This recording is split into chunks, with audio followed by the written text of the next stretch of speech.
क्या आपके माउथ के अराउंड, स्पेशली लिप्स के अराउंड पेनफुल सोर्स डेवलप हो जाते हैं, ब्लिस्टर्स हो जाते हैं, जिनमें इरिटेशन होती है, इचिंग होती है और बहुत ज़्यादा डिस्कम्फर्ट भी फील होता है?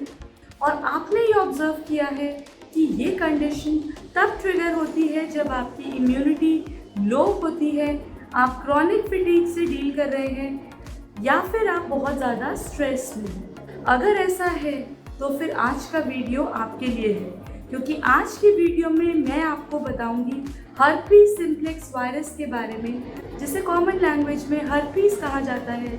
इसके आयुर्वेदिक एस्पेक्ट के बारे में डिस्कस करेंगे, इसके कॉजेज़ क्या हैं, क्या सिम्टम्स हैं। साथ में मैं आपको कुछ आयुर्वेदिक रेमेडीज़ के बारे में भी बताऊंगी और कुछ डाइट और लाइफस्टाइल के डूज एंड डोंट्स के बारे में भी बताऊंगी।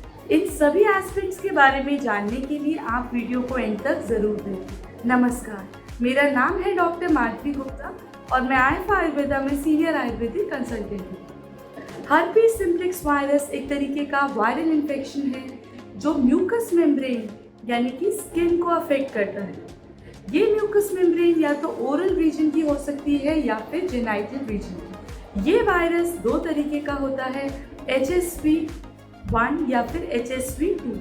तो HSV-1 यानी herpes simplex virus 1 oral region को अफेक्ट करता है, लिप्स या फिर माउथ के कॉर्नर्स को अफेक्ट करता है, और HSV-2 जो होता है वो जेनाइटल्स को अफेक्ट करता है, यानी जेनाइटल रीजन में पेनफुल सोर्स और ब्लिस्टर्स डेवलप हो जाते हैं जो कभी कभी वाटर फिल्ड होते हैं, जिनमें काफ़ी पेन होता है और डिस्कम्फर्ट फील होता है।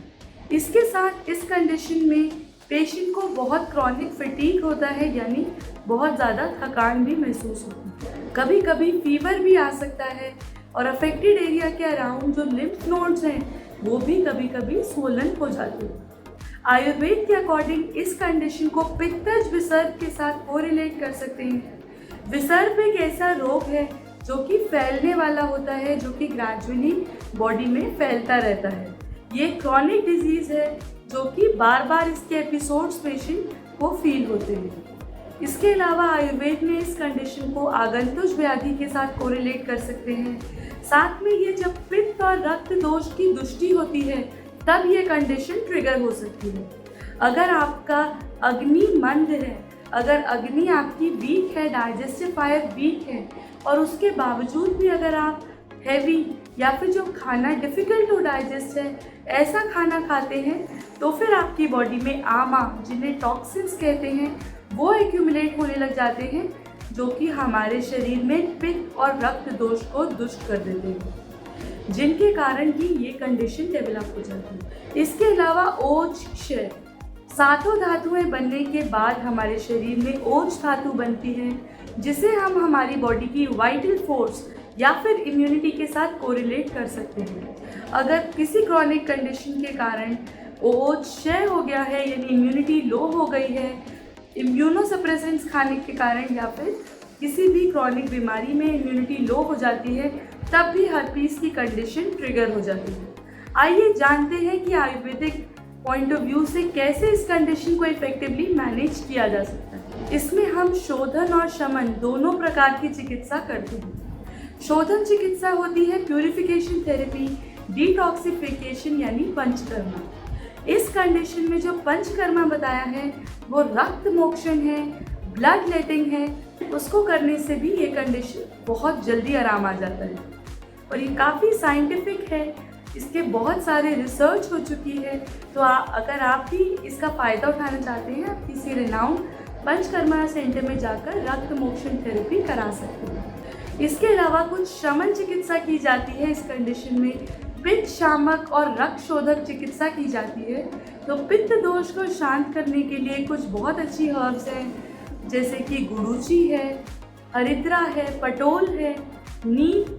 साथ में हम यूज़ कर सकते हैं इस कंडीशन में अश्वगंधा यूज़ कर सकते हैं, दारू हरिद्रा यूज़ की जा सकती है। इन सभी हर्ब्स को क्वांटिटी की कितना डोज देना है, किस अनुपात से देना है, ये पेशेंट टू पेशेंट वेरी करता है। पेशेंट की प्रकृति और रोग कितना पुराना है, रोग की गंभीरता के ऊपर इन हर्ब्स की डोज डिसाइड की जाती है। अब मैं आपको इस कंडीशन में किन डूज एंड डोंट्स को फॉलो करना चाहिए उसके बारे में बताऊँ। सबसे पहले बात डूज की करते हैं, यानी पथ्य की करते हैं। तो आपको इसमें लाइसिन रिच फूड आइटम्स खाने हैं, जैसे कि पनीर, मूंग दाल, कर्ड, आलमंड्स, इन फूड आइटम्स को ज़्यादा खाना है। साथ में इसमें फ्लैक्सीड यानी अलसी भी बहुत अच्छा इफेक्ट करते हैं।